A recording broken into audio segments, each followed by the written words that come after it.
Okay, so this is the first video in your set for revision for your Introduction to Calculus test. And we're going back to look at sign diagrams from review set 3A on page 93.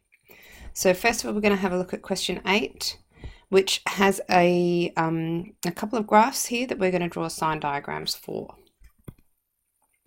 So start off with A. The first thing we need to do is identify the zeros, or where the graph, the line, crosses the x-axis. And here we can see it crosses the x-axis at x equals 1. So we're going to put that onto our sign diagram. 1. Okay, now before it gets to x equals 1, so to the left of x equals 1, we can see that the graph is above the origin and in the positive zone for the y. So it's positive before we get to x equals 1. After x equals 1, we can see that it's negative. The value for y is below the origin there, and therefore it's negative. So before 1, positive, after 1, negative. Now we do the same for our graph in part B. We start with a nice line to draw our sign diagram for. Now we touch the x-axis here at -2, so that's 1, 0 there at -2.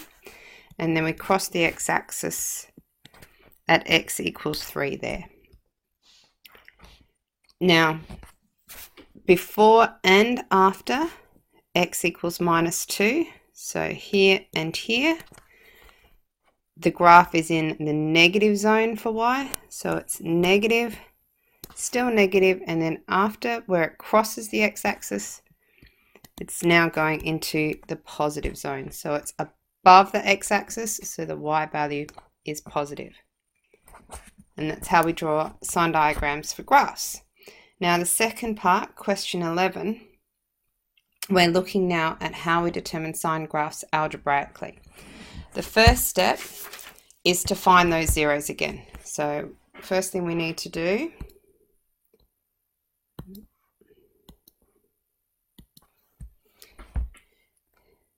is find our zeros.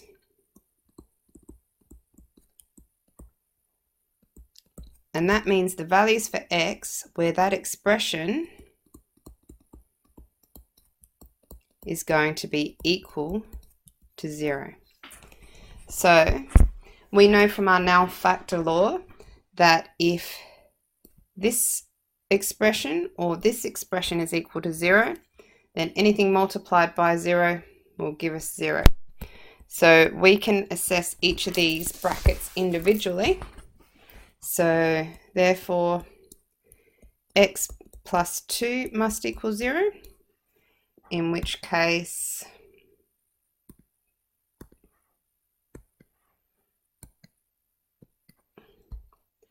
we subtract 2 from both sides,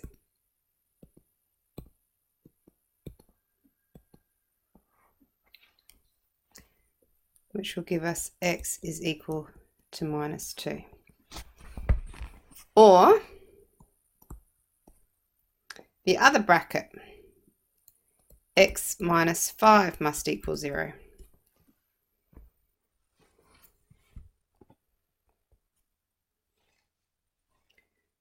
Which means we add 5 to both sides,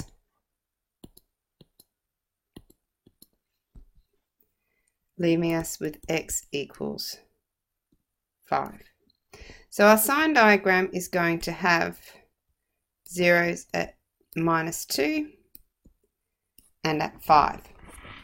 So now we need to fill in the positive and negative signs in our sign diagram. So the way we do that is we choose a value in this region. So it's where x is less than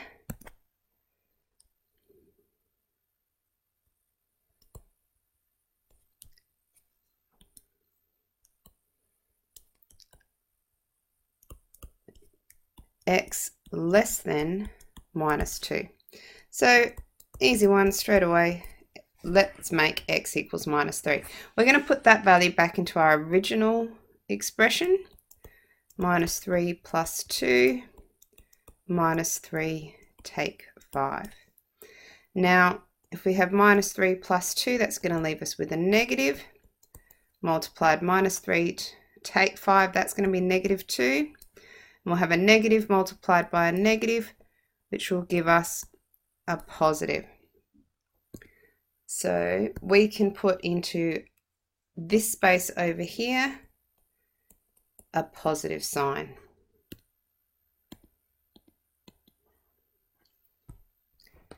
So now we want to go into this zone here between the minus 2 and the 5. So we're going to make x be equal to a number between minus 2 and 5. And a nice and easy one is always x equals 0.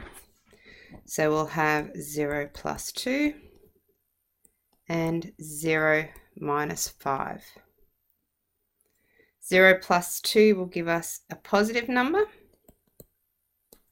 0 take 5 will give us a negative number. A positive multiplied by a negative will result in a negative number. So in our sign diagram up here, we can complete a negative sign.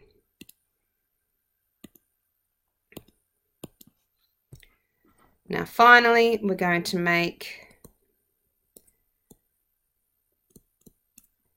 x greater than 5. So we're looking into this region here.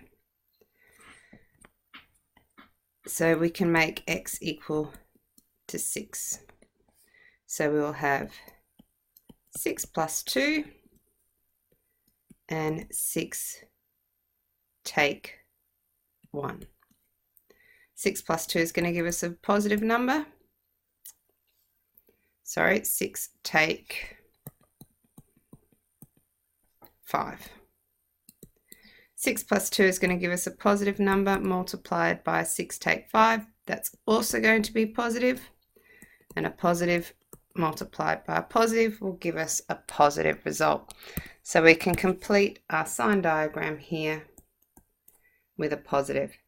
Now, if this is in a test, we're going to underline that there to make it very obvious where our solution to the problem is.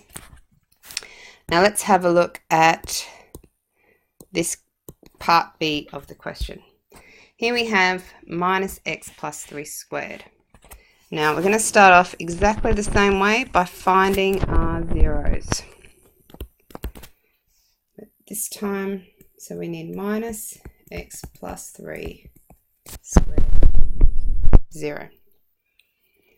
So it's a little bit complicated because we're starting with this negative out the front, so let's get rid of that. So we're going to multiply both sides by negative 1, which is going to give us, will leave us with x plus 3 squared equals 0 multiplied by anything gives us 0. Now to get rid of that squared sign, we're going to square root both sides.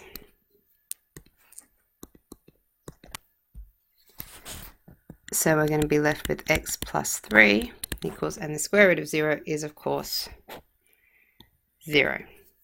Now it's nice and simple. We're going to subtract 3 from both sides,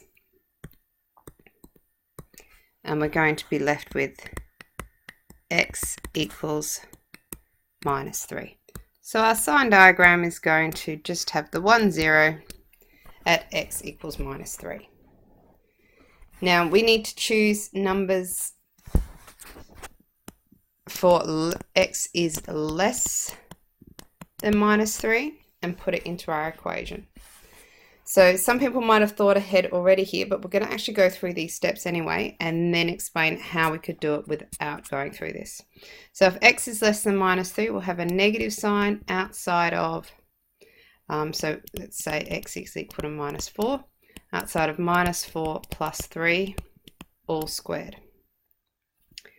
So that would be a negative outside of a negative negative, or minus 4 plus 3 will leave us with a negative 1, so it's a negative all squared, which is any negative squared is a negative times a negative, which will give us a positive, so we end up with a negative times a positive, which will give us a result which is negative. So we can add that negative sign to the left of the minus 3, 0.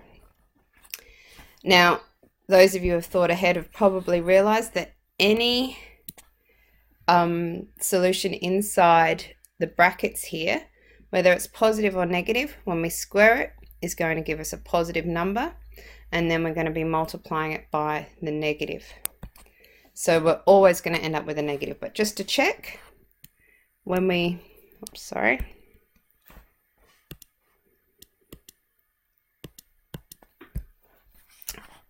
if we have x is greater than minus 3, which is, say, x equals 0, we have a negative outside of the 0 plus 3 squared, which means we have a negative times a positive squared, which is like a negative multiplied by a positive, which will always give us a negative.